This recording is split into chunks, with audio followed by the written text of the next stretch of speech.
Chers camarades, je suis tellement heureux d'être présent à votre deuxième congrès, et pour tout vous dire, pour rien au monde, je n'aurais raté ce moment.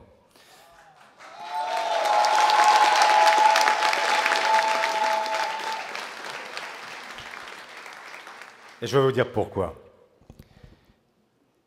Je regarde Emma, je la vois là, sagement assise à côté de Rémi. Je vous vois tous, toutes et tous, si nombreux. Et je repense à ce moment, Emma, où pour la première fois nous nous sommes rencontrés, où tu m'as dit que tu étais prête à relever ce défi impossible, une organisation dont il ne restait rien, ou si peu, qui avait fait parler d'elle dans la presse, mais mal. Et tu m'as dit, je suis prête. Je te voyais là, toi, toute jeune, timide, presque effacée. Et je me disais, on fait un drôle de pari avec toi. Est-ce que tu seras à la hauteur? Est-ce que tu relèverais tout cela? Mais j'ai eu confiance parce que je voyais que derrière cette timidité, il y avait déjà l'expression d'une détermination, quelque chose de puissant, quelque chose que rien ne peut arrêter. Et je vois ce que vous avez produit ensemble avec ton équipe.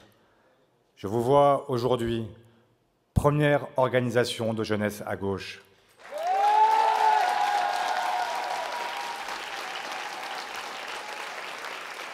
Je vous vois conquérant.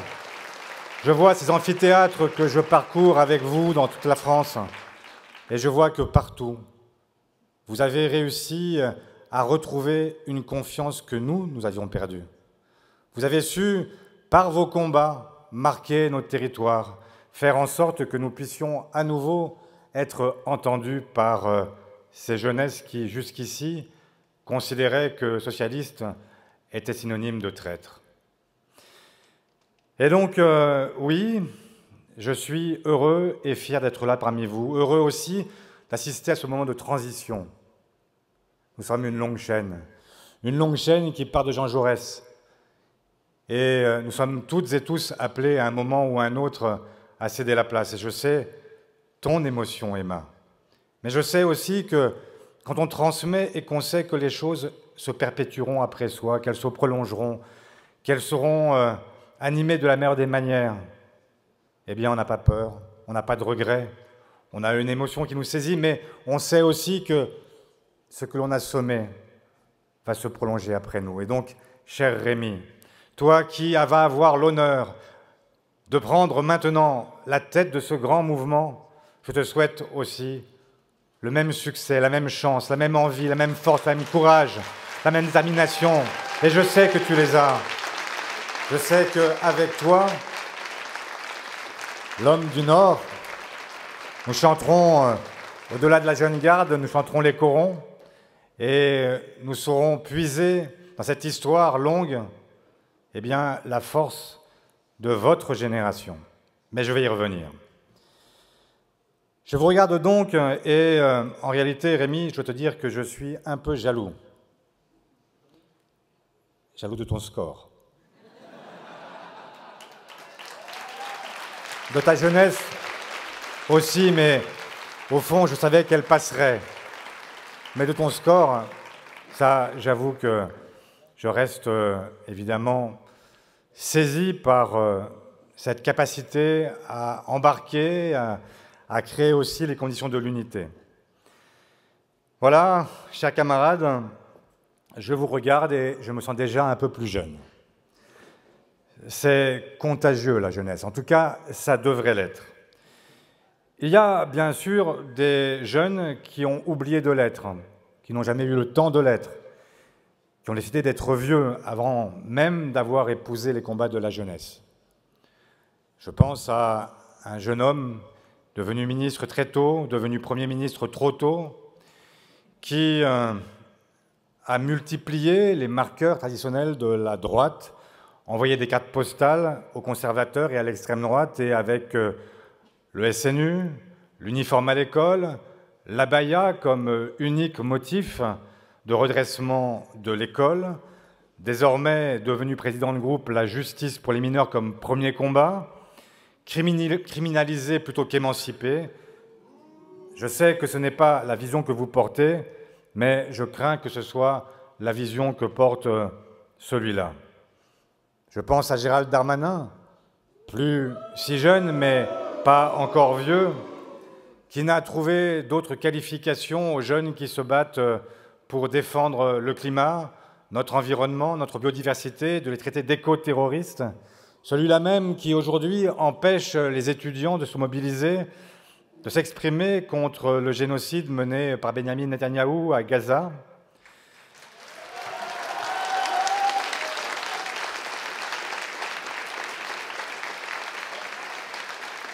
Mais je le sais aussi, malgré les coups de canif portés aux libertés publiques, à l'état de droit, jamais le pouvoir, ce pouvoir, ces pouvoirs ne pourront déloger vos consciences. Nous avons un président de la République qui a aussi fait assaut en direction de la jeunesse et qui, dans un premier temps, l'a séduite. Mais il est un président qui, avec les mesures qu'il a prises année après année, est un président qui a oublié sa jeunesse. Celui qui a baissé les APL, mis en place Parcoursup, qui conçoit les jeunes comme un simple flux, les plongeant dans l'angoisse et l'incertitude. Ce président qui a oublié ce combat pour la santé mentale, qui a opéré une saignée dans le budget des universités, quand dans le même temps, il appelle les chercheurs américains dans cette campagne Choose Europe for Science, qui les appelle à venir nous rejoindre en France. Alors, votre devoir n'est pas de vous assimiler, mais de continuer à bousculer les mauvaises habitudes et de regarder aussi, parfois, ce que nous ne voyons plus. J'avais 30 ans, il y a maintenant longtemps, et j'ai à l'époque écrit un livre qui s'appelle « Le bruit du tic-tac », inspiré d'une citation d'Hannah Arendt que je voudrais vous lire, parce qu'elle a inspiré celles et ceux qui, avec moi, dans notre génération, avons entamé un combat contre ces thèmes que nous jugions orphelins, comme les maladies orphelines, ces thèmes que nos aînés ne reprenaient pas, ne comprenaient pas souvent. Cette citation, je vous la livre. « L'avenir est comme une bombe bénéfique ou maléfique, au mécanisme d'horlogerie profondément enfoui, mais dont le tic-tac résonne dans le présent. Les jeunes générations sont, plus que les autres, celles qui entendent le bruit du tic-tac. » Eh bien, chers camarades, soyez effectivement celles et ceux qui entendent ce bruit du tic-tac, qui sont les lanceurs et les lanceuses d'alerte, celles et ceux qui ne se résignent jamais.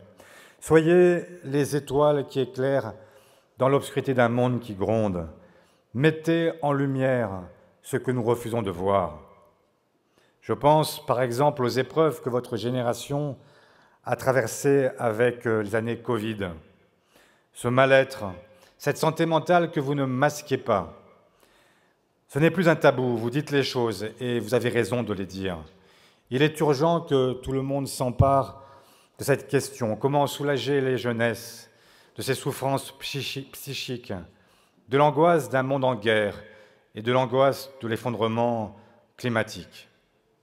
J'adore cette phrase, cela vous étonnera peut-être, de cette grande penseuse qui est Lady Gaga. Ne laissez jamais personne vous dire que vous ne pouvez pas être exactement ce que vous êtes. Voilà, c'est notre mission, à nous, vos aînés, vous aider à devenir ce que vous êtes. Il faut toujours écouter les artistes. Ils ont des choses à nous dire. D'ailleurs, en ce moment, se déroule le Festival de Cannes.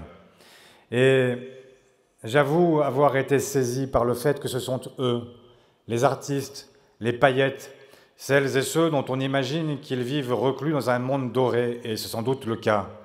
Mais ce sont eux qui, avec Robert De Niro, ont alerté sur ce qu'est la présidence Trump, et eux qui organisent premier d'une cordée, la meilleure de toutes, celle de la culture, du monde de la culture, qui riposte face à tous ceux, fascistes, libéraux, réactionnaires, qui veulent mettre à bas la culture, la transformer en simple marchandise et faire taire la résistance des artistes.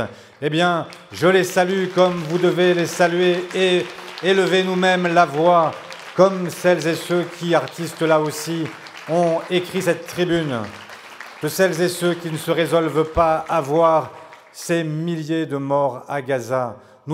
J'ai pleuré avec Israël le 7 octobre. Je pleure encore sur ceux qui sont retenus dans les geôles du Hamas. Et rien ne nous fera oublier cette attaque terroriste contre un État refuge pour celles et ceux qui ont vécu l'enfer de la Shoah. Je n'oublie rien de notre histoire, je n'oublie rien de ce peuple d'Israël qui mérite de vivre en sécurité et en paix. Mais je le dis aussi, comme nous l'avons dit au lendemain du 7 octobre, que le peuple palestinien ne mérite pas une punition collective, qu'il ne mérite pas cette vengeance aveugle qui condamne les innocents, les femmes, les enfants, et qui aujourd'hui les affame et utilise la famine, la nourriture, comme simple arme de guerre. Alors oui, nous sommes de celles et ceux qui appelons le monde à faire respecter le droit international de Gaza à Odessa, de Zaporijjia au Yémen, du Yémen au Soudan, du Soudan à la République centrafricaine, bref, partout dans le monde. Nous avons la même voix, la même exigence, celle d'un monde qui accepte de vivre selon des règles que nous avons forgées au lendemain de la Seconde Guerre mondiale et qui ne mérite aucune exception. Il est là notre combat, celui que nous mènerons avec détermination sans jamais nous arrêter. Et je sais, Emma, que c'est le combat que tu mènes désormais comme députée européenne. À Blois, avant ces élections de 2024, ton bureau national était venu à ma rencontre me saisir d'une exigence, me disant « Les jeunes, on en parle comme des colleurs d'affiches, des distributeurs de tracts, mais tu sais qu'ils peuvent aussi parler. Ils peuvent aussi défendre des convictions. Et nous exigeons de toi qu'il y ait au moins un ou une jeune députée socialiste dans le prochain hémicycle européen. Désormais, Emma, tu ne seras plus présidente comme tu as aimé tant l'être des jeunes socialistes, mais tu seras celle qui fera résonner leur voix au Parlement européen. Tu seras comme vice-présidente de la commission culture, celle qui organise la culture comme une véritable arme de défense, un bouclier contre ceux qui veulent abattre nos valeurs de liberté, d'égalité et de fraternité. Je sais aussi la précarité de la jeunesse. Bien sûr, la jeunesse est toujours une époque que l'on dit désargentée. Mais il y a un écart entre être désargenté et avoir le ventre vide. Je n'en peux plus, comme vous, de voir ces files étudiantes devant les Restos du Cœur ou les banques alimentaires. J'étais, il y a 2 jours, à Grenoble, avec celles et ceux qui viennent d'ouvrir une épicerie solidaire pour ces jeunes. Ils sont déjà, au bout de 6 mois, 800 à fréquenter cet établissement. Ils évaluent à peu près à 1500 le nombre futur de bénéficiaires dans un pays qui figure parmi les 7 puissances économiques mondiales. Eh bien, non, ce n'est pas tolérable. Oui, c'est honteux qu'un quart des jeunes ne mangent pas à leur faim, que la moitié des pauvres en France ait moins de 30 ans et que le président de la République ait eu l'autre soir pour seule réponse son impuissance alors même qu'il a évoqué pendant 3 heures sur TF1 sa politique. Pas de réponse sur le logement, sur la santé, sur les services publics, mais un refus net de la taxe Zuckman, de l'ISF climatique, de toute proposition allant vers plus de redistribution, d'égalité, de solidarité et de protection du vivant. Alors, chers camarades, nous avons devant nous des batailles à remporter. celle sur le mal logement des étudiants, sur ce parc privé trop cher, des moyens inadaptés qui rognent évidemment ensuite sur leur reste à vivre et sur leurs besoins vitaux. Au-delà des étudiants, je pense à celles et ceux qui ont quitté leur scolarité trop tôt. Et c'est la raison pour laquelle, il y a un an, j'ai écrit ce livre sur le capital républicain, pour permettre de donner une seconde chance à toutes celles et ceux qui n'ont pas la possibilité d'entrer dans l'enseignement supérieur. Je sais aussi votre angoisse climatique. Je sais que votre génération risque d'être celle qui connaîtra en France plus 4 degrés, les espèces éradiquées, la biodiversité saccagée, les océans pillés, les sous-sols fracturés, l'eau comme un luxe qui va inévitablement manquer. Je sais que tout cela n'est pas simplement lié, n'est pas du tout même lié à un châtiment divin. Il ne s'agit pas d'une des 7 plaies d'Égypte que Dieu, dans sa colère, aurait adressée à la France et au monde. Non, il s'agit d'une punition qui nous est infligée par nous-mêmes, ou plus exactement par celles et ceux qui ont pour seul guide l'avidité, le profit, la volonté d'accumuler toujours plus quand on a déjà tout. À combien estimez-vous que l'on a suffisamment d'argent? J'ai, dans tous les débats auxquels j'ai l'honneur de participer, toujours à cœur de rappeler ce chiffre de Thomas Piketty. En 7 années, les 500 familles les plus riches de France ont un patrimoine qui a doublé. Alors, pour une famille normale, le patrimoine, c'est au mieux 100, 200 000, 300 000 euros. Non, là, on parle d'un patrimoine de 600 milliards d'euros qui est passé à 1200 milliards d'euros. Et maintenant, c'est aux jeunes précaires que l'on propose de venir diviser leurs droits sur l'assurance chômage. C'est aux retraités à qui on demandera demain de venir retrancher une partie de leur retraite. C'est aux malades à qui on dira qu'il faudra qu'ils aient des restes à charge plus importants, que les franchises médicales soient plus élevées pour leurs consultations, pour leurs médicaments. Et tout cela au nom d'un ruissellement dont personne n'a jamais vu la trace. Ça n'a jamais marché, ça ne marchera jamais. Alors oui, vous avez raison d'engager les luttes et de faire en sorte de mêler le combat socialiste au combat écologiste. Vous l'avez porté pendant les élections européennes, vous le portez avec nos élus dans les municipalités. Et oui, nous engagerons cette bifurcation écologique et nous irons déranger les ultra-riches. Nous irons les déranger parce que nous savons qu'il y a aujourd'hui non pas un argent qui travaille, mais un argent qui pollue, un argent prédateur, un argent qui s'arroge nos vies comme il s'arrange nos paysages, nos climats, nos territoires. Et nous mêlerons ensemble la question sociale et la question écologique, parce que ce sont les mêmes prédateurs, ceux qui ont pour seule logique le profit, et ce sont les mêmes victimes, celles et ceux qui aujourd'hui peinent au travail, mais qui sont aussi victimes de la malbouffe, qui sont soumis dans les régions les plus pauvres au climat, et celles et ceux qui sont aussi soumis au travail, à l'exposition des matières les plus dangereuses, celles et ceux qui sont toujours les victimes d'un système qui les méprise comme il méprise l'environnement. Et donc, nous avons compris que l'écologie était une autre façon, au-delà de ce que nous portons depuis plus d'un siècle, d'interroger le capitalisme. Alors, n'ayez honte de rien, n'intériorisez rien. Et comme le dit Rodrigue dans le Cid, « Je suis jeune, il est vrai, mais aux âmes bien nées, la valeur n'attend pas le nombre des années. » Et je vois votre valeur. Je vois avec joie que vous vous emparez de toutes les questions liées aux droits humains, ceux des femmes d'abord, et des LGBTQIA+.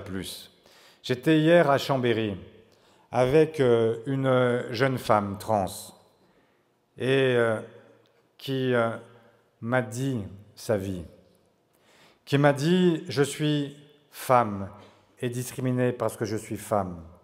Je suis trans et discriminée parce que je suis trans.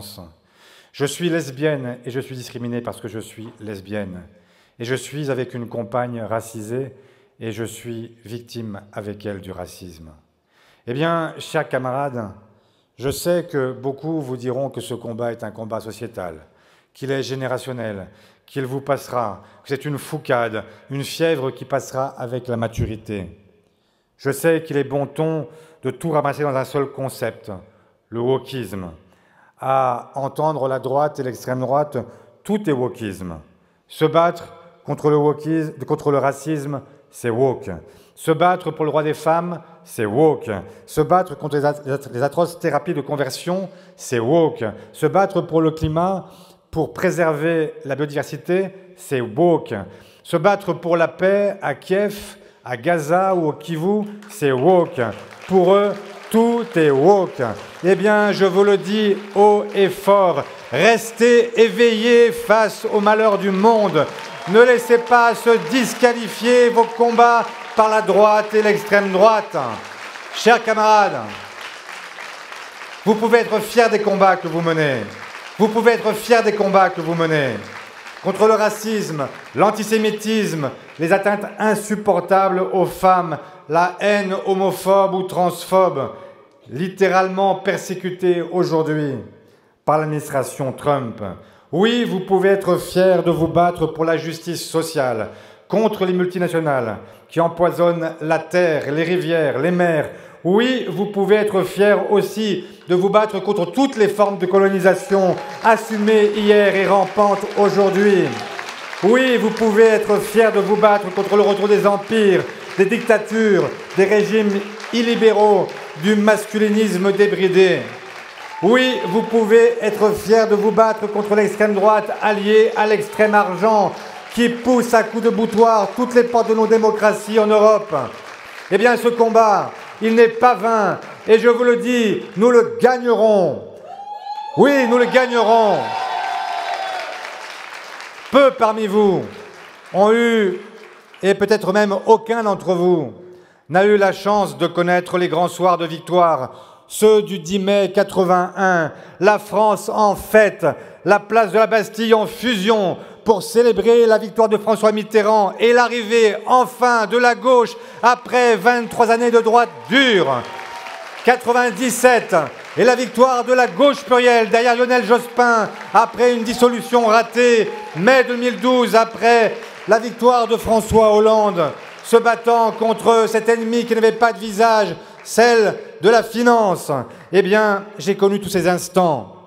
J'en ai été le spectateur en 1980, car j'étais bien trop jeune pour participer. Et ensuite, j'en ai été l'un des acteurs modestes. Mais aujourd'hui, comme premier secrétaire, et vous, comme animateur de ce mouvement des jeunes socialistes, vous qui avez vocation à fédérer la jeunesse, eh bien, je vous fais une promesse, un serment, celui de Nancy.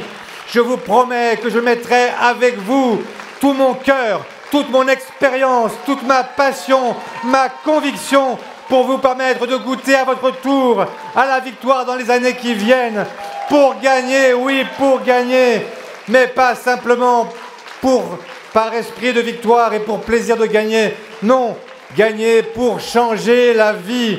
Et c'est pour cela que je me bats pour rassembler la gauche de Ruffin à Glucksmann, car l'union est un combat. Et comme le disait Jaurès, sans union, la gauche ne peut pas gagner. Vous connaissez ma détermination pour l'union. On me moque assez pour cela, on me critique assez pour cela, mais à mon tour, je m'en moque. J'ai la conviction absolue que nous pouvons gagner dès 2027 si nous savons nous unir. La droite, l'extrême droite feront tout pour briser cet élan vital. Nous ne la laisserons pas faire, nous ne les laisserons pas faire. Mitterrand, il y a 40 ans, un an avant sa victoire, s'adressait à un congrès des jeunes socialistes et il leur disait cherchez les voies de l'unité. Ne nous dissipons pas, oui, ne nous dissipons pas. Nous avons montré ensemble l'an dernier pour les législatives notre incroyable capacité à nous mobiliser pour défaire l'extrême droite. Eh bien, quand la jeunesse se dresse, c'est la leçon de l'histoire. Quand elle se met en mouvement, rien ne l'arrête jamais. Soyez vous-même. Les autres sont déjà pris, disait Oscar Wilde. C'est une phrase qui ne me quitte pas. Soyez vous-même, oui. Soyez vous-même contre vents et marées. Mieux encore, soyez les vents, soyez la marée. Et soyez libres de militer, libres de penser, libres de croire à vos rêves, comme je crois à notre rêve commun, celui d'une France métissée, d'une France pluriculturelle, d'une France plurireligieuse, d'une France qui donne à chacune et à chacun sa place, qui enfin assume la promesse républicaine, celle d'une république sociale, écologique, démocratique. La République, c'est nous, comme dit l'autre. La réussite se compte en années, les défaites en heures, mais la patience est carrée, donc le chemin est d'or. Empruntez ce chemin d'or, qui était celui de, oui, Renoir, et faites en sorte de ne pas nous dissiper. Oui, ne nous dissipons pas.